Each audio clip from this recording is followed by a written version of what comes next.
Nous, dans la Mouka, tozo senga nzamba sunga ndeko Chilombo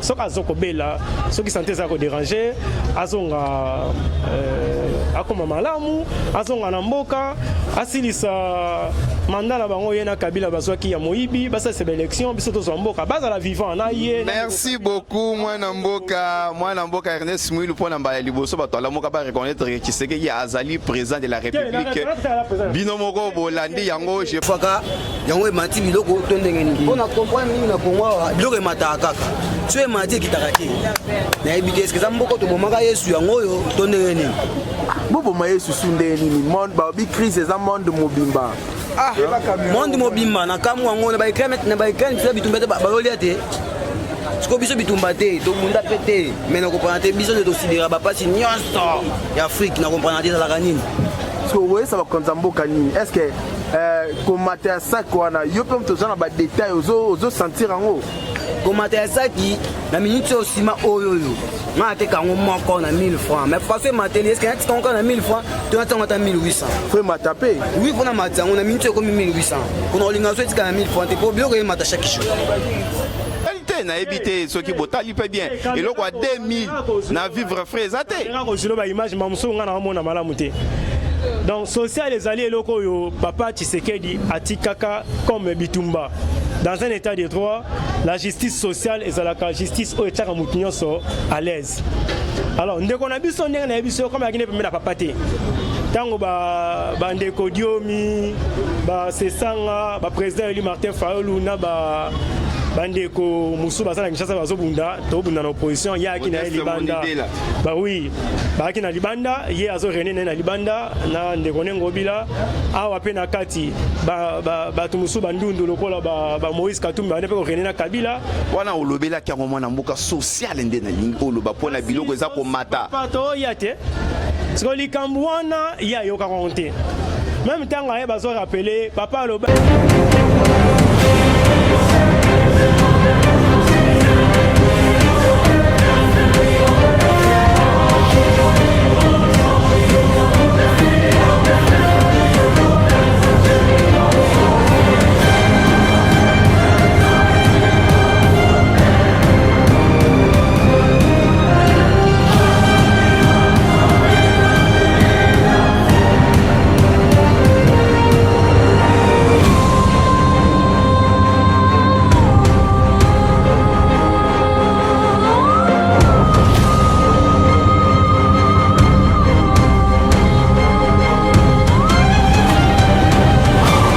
cette télévision, bienvenue dans votre émission, le débat congolais, émission Automessa Nankopé Sabino.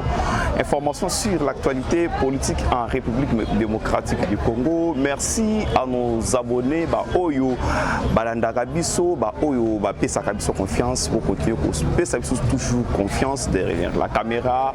C'est Bob Kokissa, Oyo Tozali Naye Awa, comme le caméraman et le super moteur. Le lot, Tokolobela, Maïmatali, actualité politique en République démocratique du Congo. Tokolobe mingi oyo etali tourné, il y a Martin Fayulu dans le Congo profond, azalaki na Équateur, ake na Grand Bandundu et d'ici là à cause na Grand Kasai tokolobe lango kaka na kati ya émission na biso oyo po na tourné na ye a même plus de 50 personnes et loko ezali ko inquiété bana mboka ba mituni question 50 personnes pour un parti de la résistance c'est trop et où tu as pi ba frère et où tu as pi bokolanda kaka na katia émission oyo hospitalisation il y a président Félix Antoine Tshisekedi et sali polémique mingi cacophonie na gestion il y a communication ya mokonzi ya mboka to kolobela ngo susu na katia émission na biso de gauche à droite bazali koloba makambo oyo esengeli koloba te to koloba lisusu likambo oyo etali ba prix ya biloko ezali komata na marché ba prix ezali komata na marché ne tozolo ba boye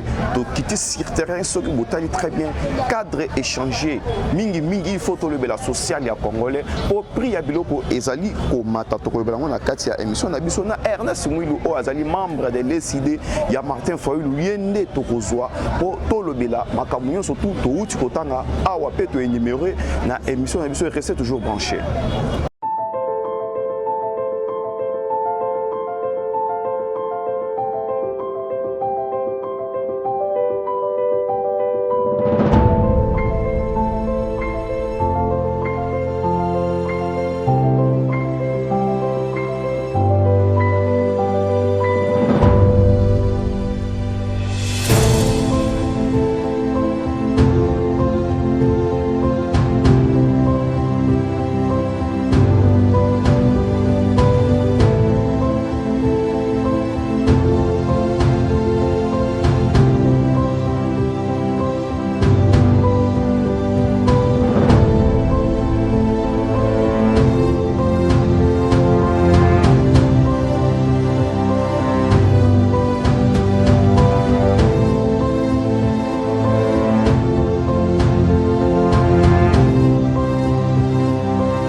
Moi, Namboka Ignace Mbote. Mbote, monsieur le journaliste. Na outi ko annoncer et pas ba téléspectateur Kozali membre ya SID ya Martin Fayulu Sangoboni. Mabe po ebimbo eza malamu te. Sangozali ka ya mabe. Sangozali ya mabe ya malamu eza ya muki alors mabe leki mingi omoni eza pasi. Peuple congolais tanga zo souffrir to kozala malamu te. Peuple congolais zo ko souffrir ko kozala malamu te. To kolobela awa ndenge na outi ko annoncer tournée ya Martin Fayulu dans les grands Équateur place Abandaki. Aleki na grand Bandundu et d'ici là à kozala na grand Kasai. 50 personnes à délégation, mais Makamouezo qui est démabé. Monsieur Luizali pour la tournée, mais Makamouezo qui est démabé. Bon, Misolo pour la tournée, et qu'on s'est en Misolo à Mingité parce que Oebi Koyamba Oyo Bayambi Mokonzi ou Ape Simbongo. Na Koyamba O Bayambi O Pobalinga Kawe Kokanité. Le président élu que je salue en passant tant à Zotambola a passé le côté et puis on le côté à Kendek n'a pas ça ba vota qui est merci parce que Rebi Banda m'a ponami en 2018 à l'écart qui soutient côté la bande ba imboka ba côté wana Équateur le Bandundu Nicolas Koya Rosana Kasai à Okoma Est qu'on peut vraiment merci na ndenge ba pesa qui est confiance malgré Oyo Sekomaki Boebi ndenge Kelaki. Et puis, qu'on renouvelle les sous confiance, il y a un parce que ma pona mesaline en 2023, mais qu'on peut ça mot d'ordre. Pour être peuple à la vigilance, na liboso toko kende mobulu ezalate, aventure ezalate, glissement ezalite, peuple a causé ma pona mina 2023. Et n'a profité de l'occasion pour na tout na au moins Namboka, c'est que vous allez préparer ma pona mina 2023 en avance.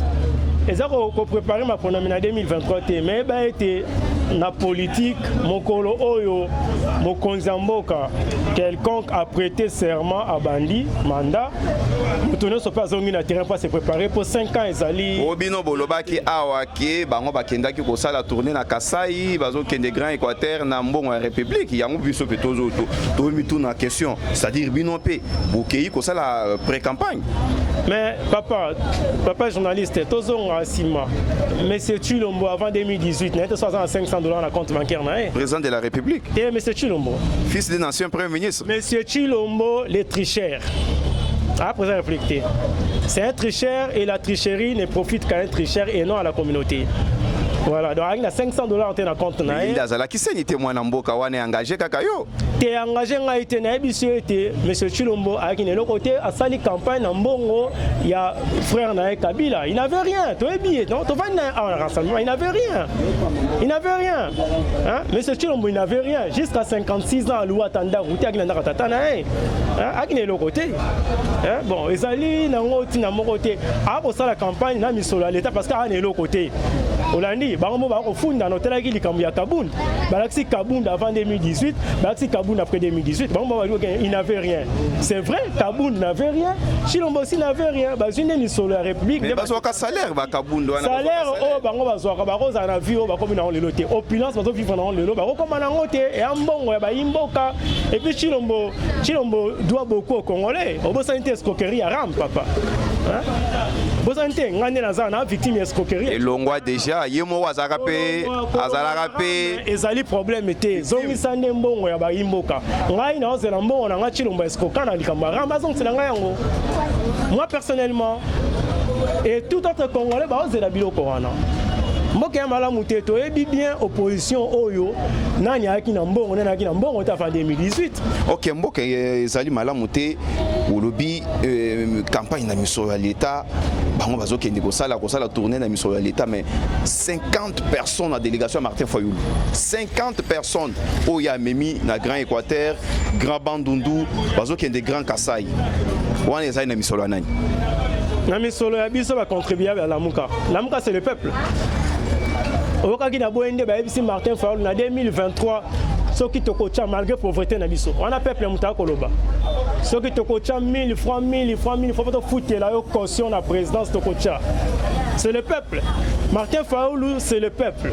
Alors, comme il y a 50 personnes en délégation, c'est rien. Donc, on a même 100, même 200. Parce que le peuple décide, il contribue pour être leader au Bango Bapona. Président élu au Bango Bapona. Asana Moussala, pour pas il paraît que mon avis non bon et pas mon mallette. Bobo qui dit Makambouana, wana na confirmé en côté mais na yepo yebisa ba imboka. Il paraît que mon avis n'est pas mon mallette. Bozo mbongo. Bobo qui est tourné. Bon, je pense que depuis 2018, Stilelo, bande konabiso bazali d'experts na mensonge, na montage, na discours, na promesse, qu'ils le président élu de tous les mots, sans pour autant montrer des preuves. Même il est solo à Kenda Kingakat, Totuna Bango, ata photo bokanga kité, ata image bokanga kité. Nous avons l'impression qu'il y a un IDPS, barane d'information, mais bazangaka, pareil au baro kanga Martin Fayulu photo, to Adolphe Muzito, to Prince Peng et tant baro Kende, Nangambo ya Mutamalet. Kabila, c'est les partenaires de Tshisekedi, c'est son patron, parce que Tshisekedi. Politiquement, sa partenaire, alors aux la partenaire, c'est politiquement. Parce que la loi l'oblige. Je pèse mes mots, Kabila c'est le patron de Tshisekedi, c'est lui toujours le chef de l'État et le Tshisekedi n'est que son ministre des Affaires étrangères. Kabila qui continue à diriger et Tshisekedi est ministre des Affaires étrangères. En tout cas, politique ça vraiment le peuple pour mandat qui na souka. Bino bozo batoza na résistance. Martin Fayulu le président, c'est-à-dire Martin Fayulu le commune a fait mandat. Fin mandat, le président élu Azali, président au Congolais, Votaki, et n'a rappelé toujours. À combien il a fait mandat? Oui. Oui. C'est que beaucoup a fait mandat. Oui, mais vous êtes d'accord avec moi que Azaki n'a effectivité impérium n'a été. Moutouako diriger, c'est un imposteur, c'est bon, Moutouaïbi, yo sombi pouvoir à Moïbi. C'est un receleur. Un imposteur? Oui. Ah! Moi, Namboka. Mais Moutou a yébani des pères et de mères. Et d'ailleurs, vous trouvez ça normal? Et ça, c'est avec un aventurier fatigué, un médiocre net imbosso. Au bout de parlement pour manipuler chacun à gauche, chacun à droite, n'a pas professeur à son îloko la babayati na Sénat.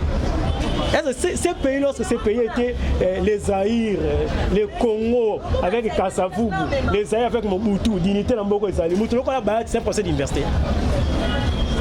Bon, comme ici, les Congolais n'ont pas cessé de mourir d'idées. Les deux vieux là, qui ne sont pas des modèles pour la jeunesse congolaise. Merci beaucoup, moi, Namboka. Ernest Mouilou.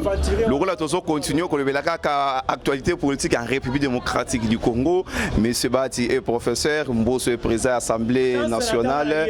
Ndenge, loi ezali ko kondima bango bazala na babisika wana.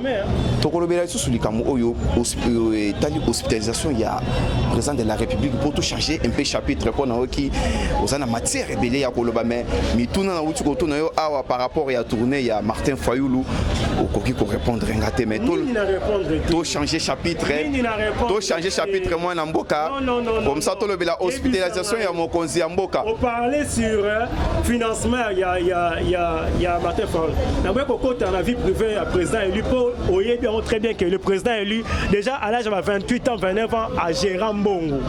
À Gérambongo, il y a un moment où on est Kabila Benguié, bon le bel est côté. Mais l'impiaquer bakenda mbangu na Kingakat, ba sengi pouvoir, bazotu na ni netikali pona signer dans son pouvoir. Fayulu a ebisa batouya. Il n'y a pas de preuves. Si les preuves sont là. Les preuves sont là. Il y a même les professeurs d'université. C'est que Binomoro vous avez peine à Kati. Non, écoutez, nous sommes en politique, non? Nous sommes en politique. Nous sommes en politique, nous avons tous les moyens pour avoir l'information. Nous sommes en politique. Donc il faut y avoir un sala. Deuxième bien, Oliver sera na téléphone, caméra, Rena, Fati, Bazar, au fou comme des fois, Kabila va la pouvoir. Voilà, vous avez des réseaux sociaux, moi, dans Bokato, et la hospitalisation, il y a président de la République, Antoine Félix Tshisekedi, cacophonie dans la gestion, il y a communication, il y a Mokonzi Mboka. Dernièrement, ils allaient à oui, ils allaient à cacophonie, Makasi. On a vu ça, que ceux qui Kabila Lukara 15 collaborateurs, c'est que dans Luka 3. Donc, comme Naïbisaka, Kabila Luka 15, Yako Luka 3, Likamba communication banda kota. Yemoko sera zoloba, Arlovina Berrer. Arobé Talibanda. Ce matin, il y a un problème. À des familles d'être. Comme il y a zéro, hein. Mais il faut ça là parce que tant aux autres salana bateau le côté lokota. C'est-à-dire c'est là dit na amateurisme ils ont caractérisé mais c'est Chilombo. Tant au moins tant aux en opposition et ça na maki. Aux autres bongama lobiso qui n'a eu pouvoir dans ça la bonne ça il faut bongama. Comme le président élu bien que Boboya a géré a démontré de quoi nous sommes capables dans Mbokao. Nous avons toutes les cartes parce que préparer quand des gens pour relever Mbokao. Malheureusement, ce qui est arrivé est arrivé. Alors, à l'époque où on travaillait avec le vieux Tshisekedi Père son âme, tous les bundane na Bongsamboka, bani on soit côté moi classe, azo la sabon ceux qui n'a zaté, bokotam. Moi, ma akina miki liyo bien ou bien. Akina miki na bangobila ba. Chargé à affaires étrangères.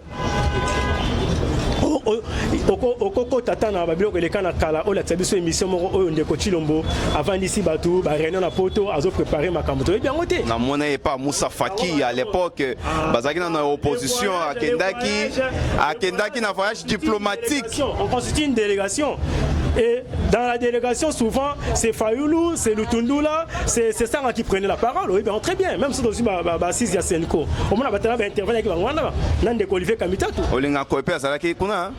Je n'ai pas refusé, mais dans mon an de coaching, on va intervenir. Il a intervenu dans Moutouni.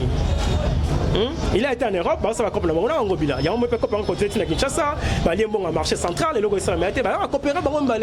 Alors, tant aussi, il y a un pouvoir, communication est un problème sérieux. Il y a un monsieur inexpérimenté, il y a un parvenu, il y a un politique. Inexpérimenté?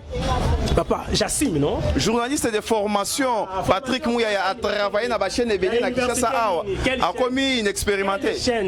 Ces chaînes-là sont na ba liste la chaîne internationale la chaîne a congolais na poste ni non ça la publicité non TVS 1 non TVS 1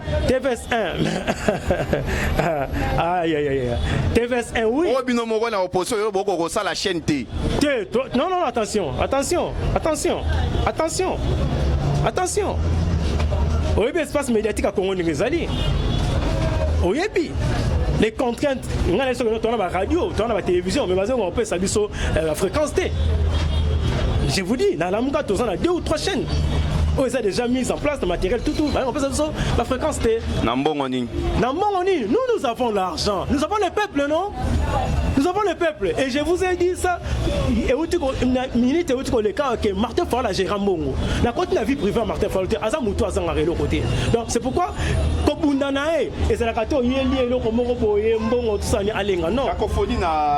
il y a communication.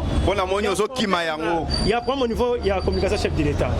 Dans un pays de droit, dans un pays qui se respecte. Au moins, vous reconnaître que ça est état de droit. Non, on habite dans un pays de droit, dans un pays qui se respecte. Ce qui n'est pas le cas avec la RD Congo. Voilà. Qui est un non-État. Vous voyez, Ndeko Kabila a commis ce pays un non-État il y a 20 ans. D'abord, on rappelle l'histoire. Qu'est-ce qui se passe? Il n'y a pas de vie privée pour un homme politique, pour un homme d'État. Vie privée, ça l'a raté. On est a vie privée, ça l'a raté. Moutou Azali n'a pas fonction, n'a pas de vie privée. Donc, différence entre vie privée et vie publique n'a été. Il y a une interdépendance entre les deux vies. Tant que Moutou Bongo a la première santé, parce que c'est un être humain. Ce qui la constitution te prévoit des vacances dans la présence de la République et qu'on commence soit par incompétence, incapacité, ou ils ont déclaré par un médecin. Vacances, c'est quoi? Il y a par décès, par démission. Bon, pour nous, ce qui est abeli.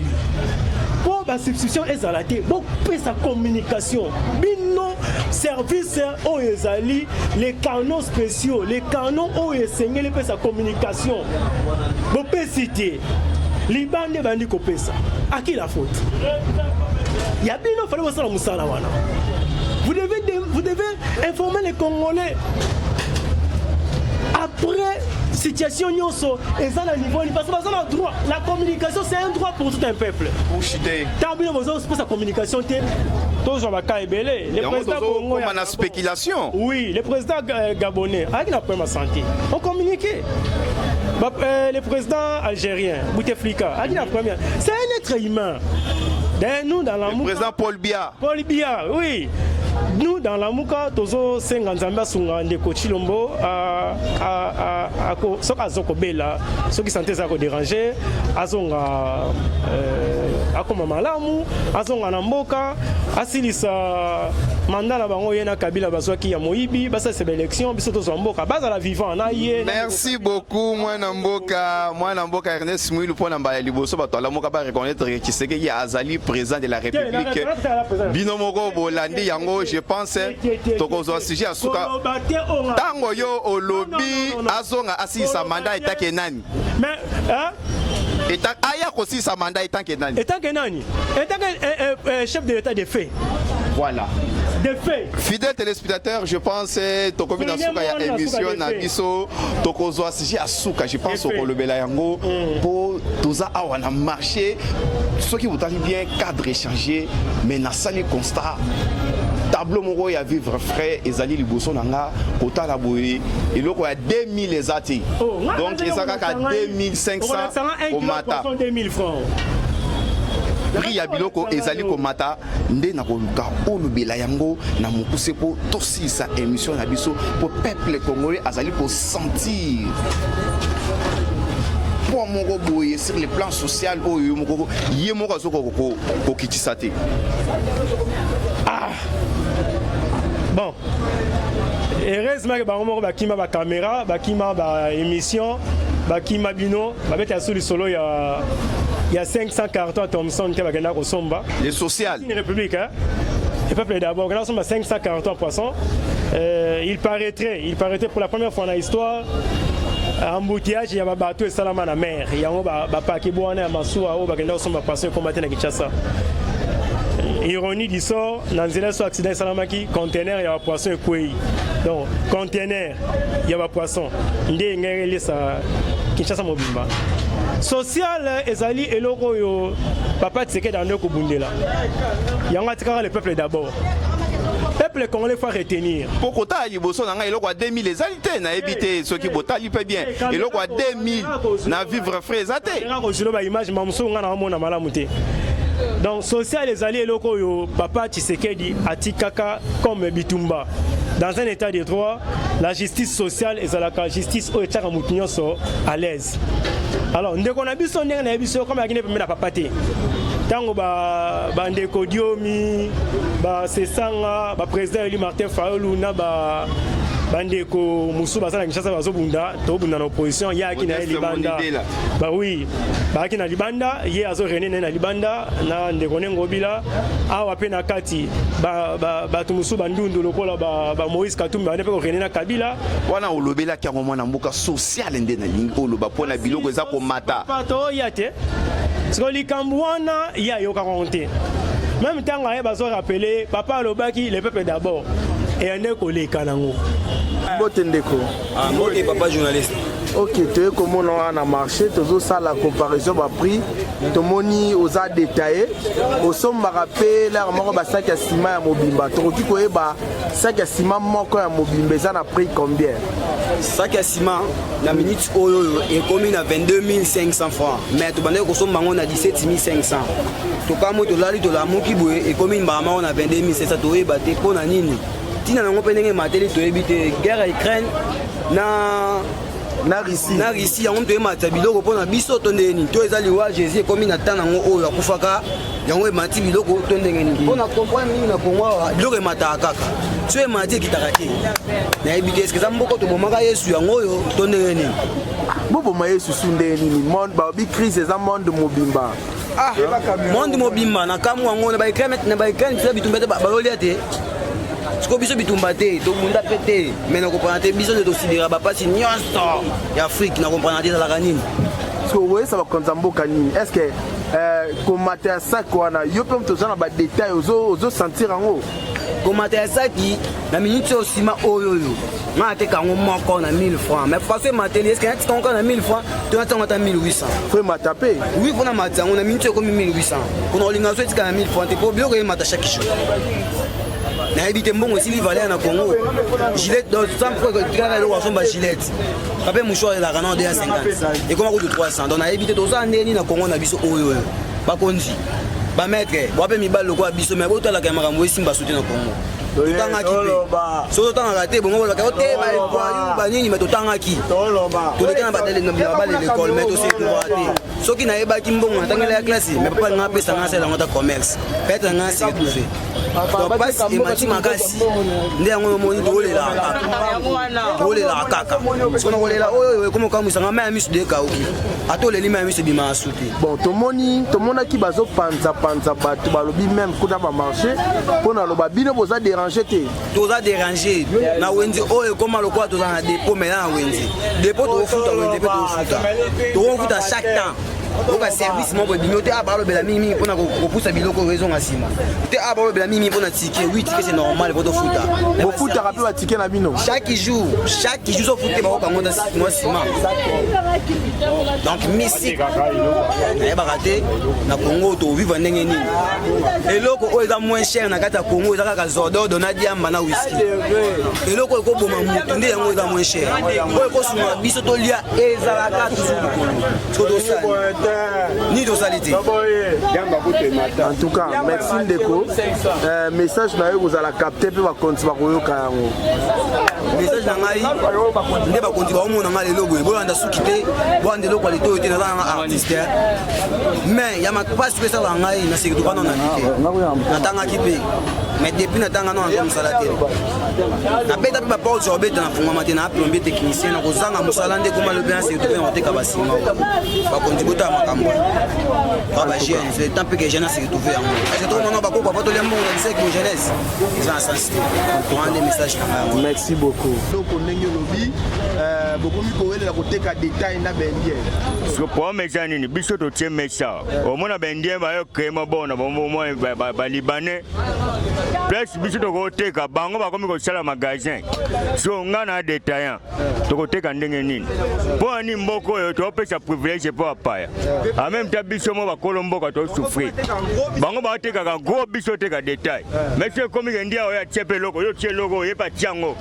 Ozomba donc koteka ekome biso sikoyo mobulu ya lokola mboka ngo to comprendre to la Congo mboka na biso pourquoi to ko souffra boy to ba jeune pe mo boy tanga pe moi kelasi moi nini mais to moni ke lo to ko sale jate to lukata moi au début ata moi bilo na biso mikemike to teka mais ko taka bilo ko mbocha na bendien bakomi partout ebeke ba étranger bala na ville to ebeke fo na ville kuna mais bango bakomi tina ba cité donc ne doit avoir coopération na biso doga esimba te coopération esimba bakonza boka nini po motule za est ce futaka ba impo net na mesa biso to futaka tike na biso chaque jour to futaka oteka te po futaka tika leta et on a eu à konja mboka era mboka na biso to ba jeune to jaba tu moko be kuto ko teka ba biloko biso no ste mais pas comme na mboka wenjo so tala ngo wenjo ki mukie batu akome bele na batu bateka na bateka te ba epo nini pas na kata mboka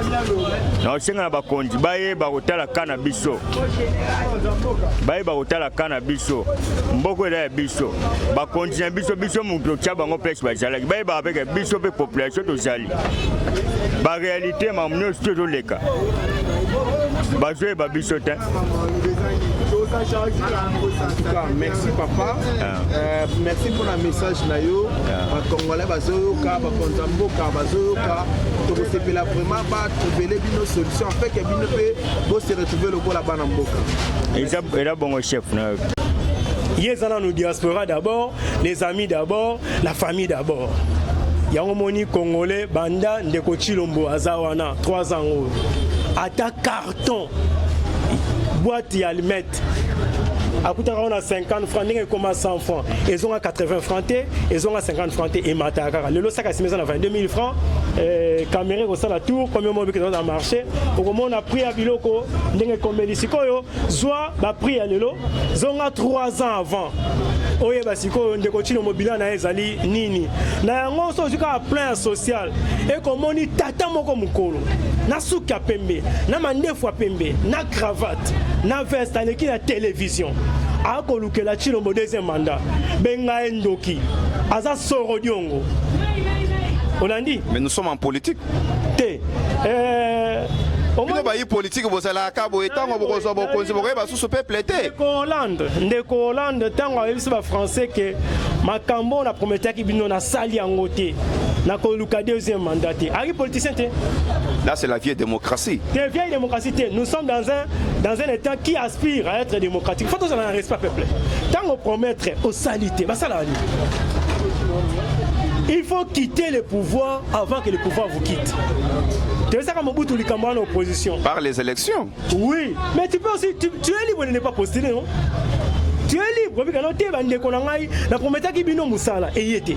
Maï ezate, courant ezate, quelle est ses alités, santé ezalité, parce que la sociale, au moins les conséquences à relier à madame Oyote. Samedi na zalaki na hôpital à 7. Dans ce là na bande ko na morgue, ils avaient 450 corps.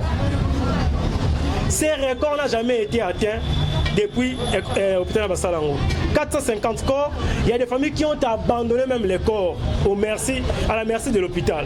Alors, ils ont fait appel à Ndekonabiso, moi, à Salongo, il y a Ngobila, ailleurs, avec quelques frais, les députés nommés, ils ont à l'État, qui ont appelé ce mandat en hôpital, ils ont ma famille pour retirer le corps.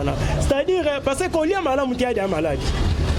Et cela entraîne qu'aujourd'hui, il y a beaucoup de morts. Et cela, c'est sur les dos de Chilombo. C'est ça le bilan. Social, les arabes, dans la répercussion, merci beaucoup, moi, Namboka Ernest Moudou. Je pense que comme une émission, on a biso, au côté de la caméra, il y a beaucoup qui ça.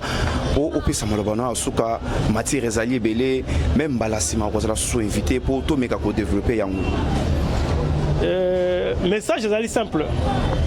Nabanzi, peuple congolais, Bolandi, président élu, le commandant du peuple, Nabiskano Satamboli, 2023, décembre 2023, élection. Pebo Kama Oeza Rokomate, parce que Ndeko Chilombo Moko na Belgique à Lobaki, le changement aujourd'hui s'appelle Martin Fayulu. À Lobaki, vérité, ils ont dit esprit prophétique et côté qui est Mokolo. Donc, si mon colo Martin Fayulu a comme Ngwende, des changements qu'on a dans Mboka. Alors, restons mobilisés. Élection en 2023. Chilombo Aza na gouvernement, Aza na parlement, Aza na Séni. Donc, na côté il y a législatif, na côté il y a finance. Pour l'élection, il y a un Chilombo. Est-ce qu'ils est en 2023? Décembre 2023, élection ou pas élection, Chilombo doit partir. Ce cas qui est au Kunda plus. La table à l'hôpital Moko, 7, 450 corps. Incitation à la violence, c'est moi Namboka. Nous sommes respectueux à la Constitution. Parce que respectueux à la Constitution, c'est Kakalelo. Malgré l'article 64, ils ont permis de Bisoto Télémato Bengana pouvoir aller sur les Européens, sa peuple, au Essengen Nangote. Mais tu as vu, boy, tu as malembe. Mais non, PC Combo, l'Équateur, ou le PC Combo, Koba. 2023 décembre élection. Glissement aux alatés. Chilombo na clan na union salité, bah on doit 30 secondes de plus. Merci beaucoup, moi Namboka Ernest Mouilou Ndenge Outikoloba. 2023 élection, il faut essayer ma bino ba yimboka bozala ka wetango benga bino na table de négociation. Bobo sanyi biso peuple. Boge ko négocier, bogo ma ministre et la gouvernement paye à glissement. Merci beaucoup à l'équipe technique derrière la caméra, c'était Bob Kokissa. Moi c'est Maurice Mandé, restez toujours branché sur Gauchien Télévision, vous ne serez pas déçus. Merci.